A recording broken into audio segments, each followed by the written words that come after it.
Hey guys, welcome to another English commentary done by Diggity. This match is going to be between CreationToss and Slayer's Boxer, part of the MSL offline preliminaries. Yes, you heard right, CreationToss and Slayer's Boxer on Medusa. And if you guys don't know who Boxer is, then you are watching the wrong sport. Well, let me fill you in. Boxer, best StarCraft player of all time, certainly the most creative, is just so good with micromanagement, really made the game what it is today in a lot of regards, not just build orders, but invested his own money in Pro League. He is the superstar that really gave esports the push in South Korea, and he's the reason that basically he's kind of one of those foundational figures of everything, why StarCraft is around today, even after 10 years. Anyway, he's going up against CreationToss, starting at the 10 o'clock position as the blue Protoss. By the way, Boxer's starting at the 6 o'clock position as the orange Terran. He's going to have his work cut out for him on Medusa. But a lot of people have been saying Boxer is an old player, and you can't teach an old player new tricks. He's from a completely different era where micro was a lot more important. Now it's all about macro and APM.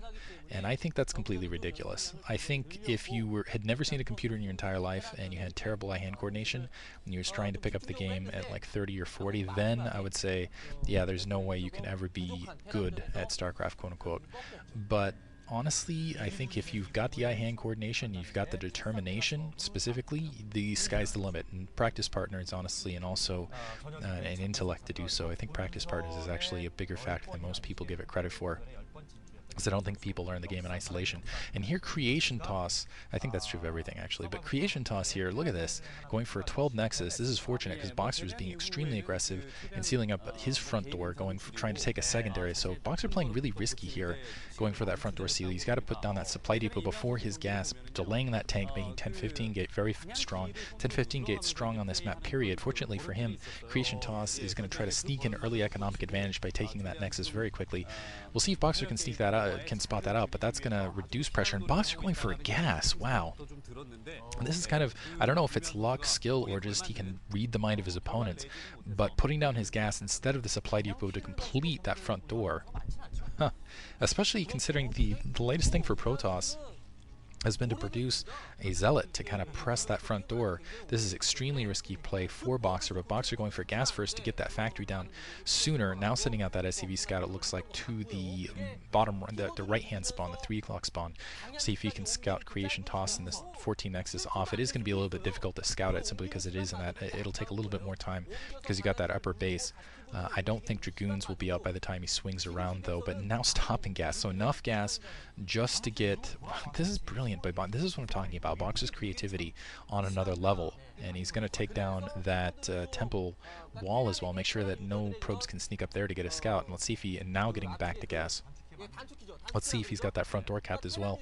Unfortunately for him, CreationToss is probably doing one of the better things he could possibly do against this, which is, looks like now he's going to go and get that second gateway as well as that cybernetics core down, which is go for a 14 Nexus, and no Marines on Boxer's side as well. This is incredible. Boxer not producing a single Marine, not feeling the pressure.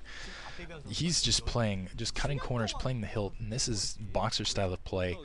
Very unorthodox. You just never know what to expect from him, and if he can cut a corner, he's going to, and he'll be successful in doing so just because he's Boxer, basically. For the mineral-only Nexus now running for CreationToss, so CreationToss is not too terrible in economic position. He is going to end up a little bit behind, and he's still, and keep in mind, he hasn't scouted Boxer either. He doesn't realize that there's a front door seal on that secondary rather than that main. Boxer now sending that SCV scout around to the 10 o'clock position to scout CreationToss out. There is a Zealot alongside, and there's that first Zealot I was talking about. That's been mostly to try to deny. Wow, manages to go right by the Zealot, takes a little bit of damage. Not halting at all, and he's going to scout this out. So he's going to see, first of all, the 2 gateways, which a lot of Dragoons coming. I think he's going to have tank and plenty of time. Sending a Vulture in. Brilliant play by Boxer, again, knowing that basically the just timing this perfectly. Psychic link here, sending that Vulture in, which would have been suicide against an additional amount of Dragoons, but feeling the lack of pressure, knowing that it was a 14 Nexus basically in the complete dark, sending a Vulture to get some probe kills and scooting right by that Zealot. And honestly, that is my only explanation without wall hacks or without just complete psychic kinetic link here, knowing to send that vulture at that time period, which is he did not feel the Dragoon pressure. He knew it was a 14 Nexus as a result, sent up that vulture just to get a couple probe kills, and now he's going to take his quick third command center to go for a very solid economic lead. Two Dragoons pushing up on the front, and this is the other problem for CreationToss. After taking that hit and not having a lot of troops, he's not going to be able to turn around and counter Boxer and do a lot of damage on that front door like he wants to. Ooh, he is going to get a scout, and no, getting killed by a ninja marine right there. But Siege Tech as well as that tank should be out momentarily. So Boxer going with something that you would normally see against a Zerg player, almost never against another. That was just crazy brilliant. Never against a Protoss player. Sneaking in a Vulture, getting some early kills with that, and just playing against, and this is the thing, he just plays atypically, playing against the typical robotics facility, now going up for CreationToss. He should have some success with some Reaver attack, because I don't know that Boxer's going to have enough tanks, or he's going to have enough basically ground forces taking that command center so quickly to really. He's got a lot of territory to cover. Basically, he's going to have to cover his main, his natural, and that mineral only. So he's going to have to produce a lot of tanks, and he's going to be. Oh, brilliant! Look at this, producing a starport to produce a Wraith to take down. This is just Boxer to a T, completely anticipation. Oh man. So producing an early Wraith here to take down the dropship that will be incoming to protect all three bases. This is a StarCraft at its most amazing level. And honestly, ladies and gentlemen, fewer ladies and gentlemen, I admit, this is a great game right here. It's just the level of innovation is just something to behold. I hope you guys enjoy watching Boxer, and I hope we get to see more of him. Second factory going down.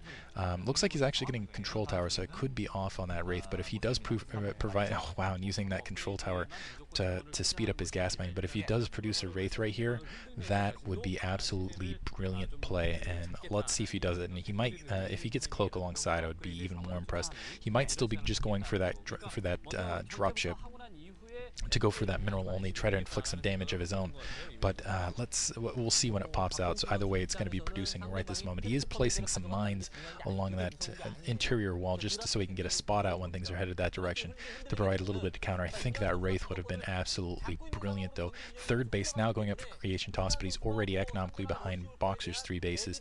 Citadel of Adun going on that back edge, so maybe thinking about a Dark Templar drop at this stage rather than a Reaver drop.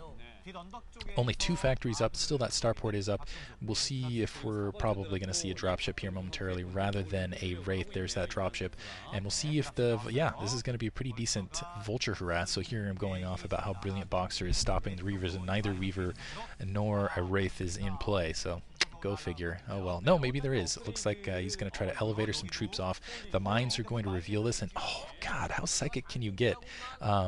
Zealots dropping up there, mines going off, Boxer going for a drop of his own. Let's see if he has enough troops actually, period, and he's going to drop them off knowing that all those troops are committed. He's going to see that Stargate that was being snuck up. The Vulture is going to be able to get a lot of kills here, also planting that mine along that back edge. CreationToss is going to have a very hard time dealing with this. Boxer just beautiful with